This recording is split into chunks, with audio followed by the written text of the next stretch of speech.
Hello student, good morning. How are you children. बच्चों, आज हम चैप्टर शुरू करेंगे, वह है हमारे शरीर में रक्त, चैप्टर 8।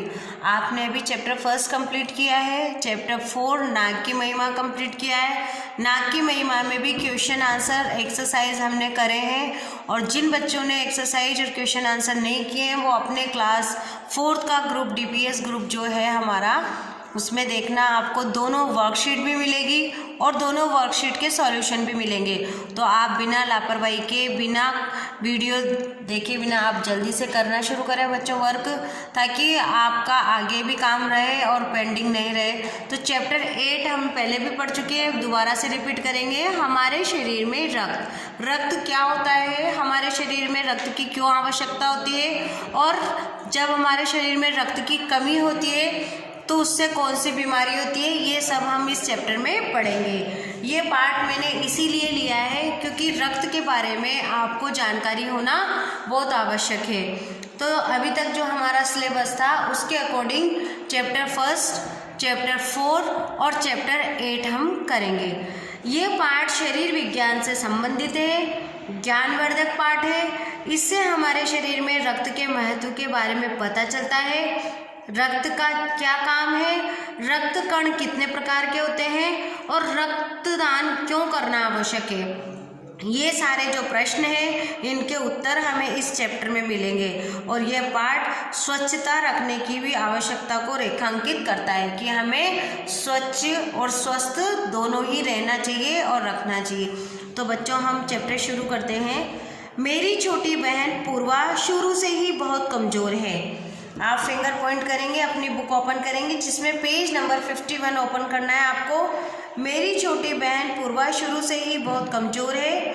पिछले कुछ दिनों से उसे थकान का अनुभव हो रहा है। अनुभव यानी महसूस होना। उसका किसी काम में मन भी नहीं लगता। उसकी भूख भी कम हो गई है। मैं उसे निकट के एक डॉक्टर के पास दिखाने के लिए ले गया। डॉक्टर ने उसकी सामान्य रूप से जांच की तो कहा, लगता है पूर्वा के शरीर में रक्त की कमी हो गई है। लैब में रक्त की जांच कराकर देख लेते हैं, तभी सही इलाज शुरू हो सकेगा। और क्या बोला डॉक्टर ने कि इसकी लैब में रक्त की जांच यानी ब्लड की जांच करवा के देख लेते हैं, और जब उसमें जो डिसीज़न होगा उसके हिसाब से इसका इलाज शुरू करेंगे।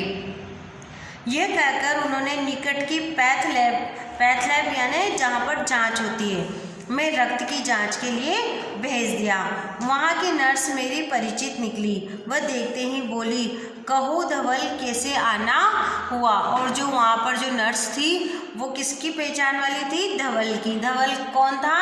जो अपनी बहन पूर्वा को दिखाने ले गया था और जांच करवाने के लिए ले गया था। मैंने उससे बताया कि डॉक्टर रवि गुप्ता ने पूर्वा की खून की जांच के लिए आपके पास भिजवाया है। और जो धवल था उसने क्या बताया कि डॉक्टर जो है रवि गुप्ता, उन्होंने इसकी ब्लड की या खून की जांच करने के लिए आपके पास इसको भिजवाया है। इतना सुनते ही नर्स ने पूर्वा की उंगली से रक्त की कुछ बूंदें लेकर एक शीशी में डाल दी और कुछ एक स्लाइड पर लगा दी। क्या करा उसने? नर्स ने कुछ रक्त की बूंदें निकाल के उसकी उंगली से एक तो शीशी में डाल दी और दूसरी स्लाइड पर लगा दी। स्लाइड क्या होती है? एक कांच की पतली सी पट्टी होती है। फिर बोली, धवल तुम 7:30 बजे आकर रिपोर्ट ले जाना। कितने बजे का नाम लिया उसने? शाम को 7 बजे। सायंकाल जब मैं पूर्वा के रक्त की जांच रिपोर्ट लेने गया तब नर्स ने मुझे रिपोर्ट देते हुए कहा, धवल पूर्वा को अनीमिया है। क्या बताया? अनीमिया। चिंता की कोई बात नहीं, कुछ दिन दवा लेने से पूर्वा बिल्कुल ठीक हो जाएगी। मैंने जिज्ञासावश नर्स से पूछा, सिस्टर एक सवाल पूछूं? उसने क्या बताया? अनीमिया रोग बताया। हाँ हाँ क्यों नहीं, नर्स ने कहा। हाँ हाँ क्यों नहीं। अनीमिया से आपका क्या मतलब है सिस्टर? अब आप इस चैप्टर को ध्यान से पढ़ना शुरू करेंगे बच्चों। अब इसमें जितनी भी जानकारी है, जितनी भी नॉलेज है, आपको इसके आगे मिलेगी। जब धवल ने पूछा कि अनीमिया से क्या मतलब है सिस्टर? अनीमिया से आपका क्या मतलब है सिस्टर, मैंने पूछा। ये जानने के लिए तुम्हें रक्त के बारे में जानना होगा, नर्स ने कहा। फिर वह बोली, धवल, देखने में रक्त लाल द्रव के समान दिखाई देता है। आपने भी देखा होगा बच्चों, ब्लड जब आपके निकलता है तो कैसा रहता है, लाल लाल होता है, लाल रक्त द्रव्य के समान होता है।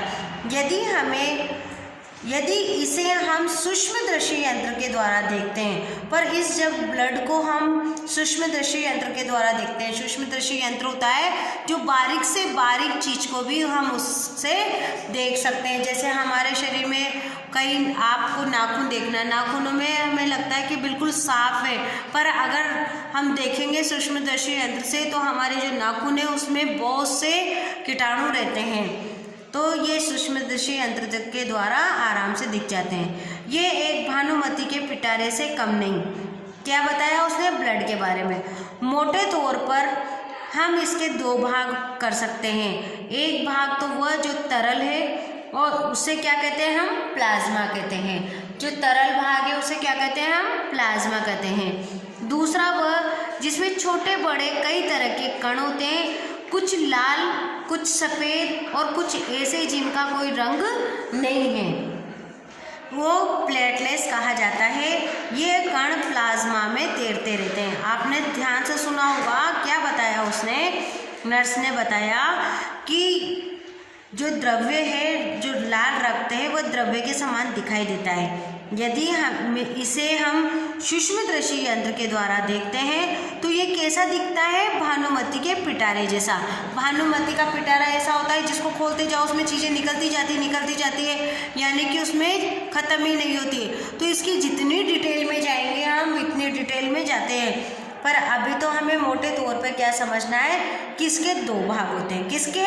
रक्त के। एक भाग तो वो होता है जो तरल होता है, जिसे क्या कहते हैं, तरल भाग को प्लाज्मा कहते हैं। और दूसरा भाग वो होता है जिसमें छोटे बड़े कण होते हैं। अब कण कैसे होते हैं? दो तरह के होते हैं। एक कण तो होते हैं लाल और दूसरे कण होते हैं सफ़ेद। परंतु कुछ कण ऐसे भी होते हैं जो न तो लाल होते हैं और न सफ़ेद होते हैं, जिनका कोई रंग ही नहीं होता है, उसे हम बोलते हैं प्लेटलेट्स। क्या बोलते हैं? प्लेटलेट्स। और ये कण प्लाज्मा में तैरते रहते हैं। किस में तैरते रहते हैं? प्लाज्मा में तैरते रहते हैं। इतना कहकर नर्स ने सूक्ष्मदर्शी यंत्र के नीचे एक स्लाइड लगाई और उसे फोकस करते हुए बोली, धवल, देखो, सूक्ष्मदर्शी यंत्र द्वारा तुम्हें जो कण दिखाई दे रहे हैं ये है लाल रक्त कण। क्या है ये? लाल रक्त कण। उस स्लाइड को देखकर मैं आश्चर्य से उछल पड़ा। रक्त की एक बूंद में इतने सारे कण। जब उसने स्लाइड दिखाई धवल को तो वह चौंक गया कि एक जो बूंद थी उसमें इतने सारे कण। इन्हें देखकर तो ऐसा लग रहा है मानो छोटी छोटी बालूशाही रख दी है। क्या तुलना करी उसने कि छोटी छोटी बालूशाही रख दी है। नर्स ने बताया, एक बूंद में इनकी संख्या लाखों में होती है। सुना बच्चों आपने, एक बूंद में जो एक रक्त की बूंद होती है उसमें कितनी संख्या होती है इन कणों की? लाखों में संख्या होती है। जब उसने देखा कि एक बूंद में इसकी संख्या कितनी बताई? लाखों में होती है। यदि हम एक मिमी रक्त लें, कितना? मिमी रक्त लें, तो हमें उसमें 40 से लेके 55 लाख कण मिलेंगे। इनमें इसके कारण ही रक्त जो हमारा है वो लाल दिखाई देता है। ये कण हमारे शरीर के लिए दिन रात काम करते हैं। सांस लेने में तुम्हें साफ हवा से ऑक्सीजन मिलती है, उसे शरीर के हर हिस्से में पहुंचाने का काम इन कणों का ही होता है। और क्या क्या बताया उन्होंने कि एक बूंद में ही लाखों कण हैं, और यदि एक मिमी रक्त ले तो उसमें 40 से 55 लाख कण मिलेंगे।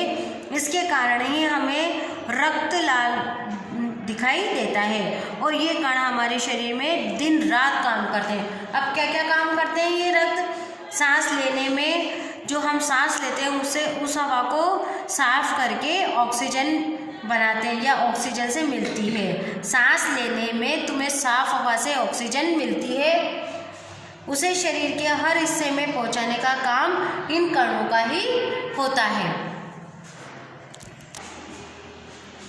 इनका जीवन काल लगभग 4 महीने का होता है। क्या बताया कि इनका जीवन काल 4 महीने का होता है, पर ये एक साथ नहीं, धीरे धीरे नष्ट होते हैं। पर ये देखो, ये जो कण रहते हैं ना, वो धीरे धीरे नष्ट भी होते रहते हैं और साथ के साथ शरीर में नए कण भी बनते रहते हैं। तो बच्चों, आज हमने जो ये चैप्टर पढ़ा, इतना ही पढ़ेंगे। आप अपने इस बुक में चैप्टर 51 और 52 की रीडिंग लगाएंगे, ध्यान से समझेंगे। इसमें अगर आपको कोई मोस्ट क्वेश्चन लगता है तो आप अपने मन से क्वेश्चन बना के उसका आंसर लिखें, जैसे एनीमिया क्या होता है, और एक मिमी में कितने कण होते हैं, एक बूंद में क्या होता है, भानुमती का पिटारा क्या होता है, ये सब आप अपने घर पे बैठ के इसमें से बीच के क्वेश्चन कर सकते हैं। वरना हम जो वर्कशीट देंगे उसमें से तो मैं आपको दूंगी ही सही, पर जो आपने अभी पेज नंबर 51, 52 पे जो भी पढ़ा है उसमें आप देखेंगे रेड अक्षर होंगे आपके इस बुक में। तो जितने भी रेड अक्षर हैं उनको आप 2 या 3 टाइम्स अपनी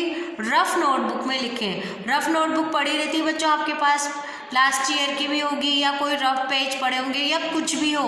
हमें प्रैक्टिस के लिए नई नोटबुक की ज़रूरत नहीं होती है, सिर्फ हमें लिखने के लिए कोई सा भी पेज भी मिल जाए, तभी आप इन शब्दों को 2 या 3 बार लिखेंगे, प्रैक्टिस करेंगे तो आपकी राइटिंग भी अच्छी होगी।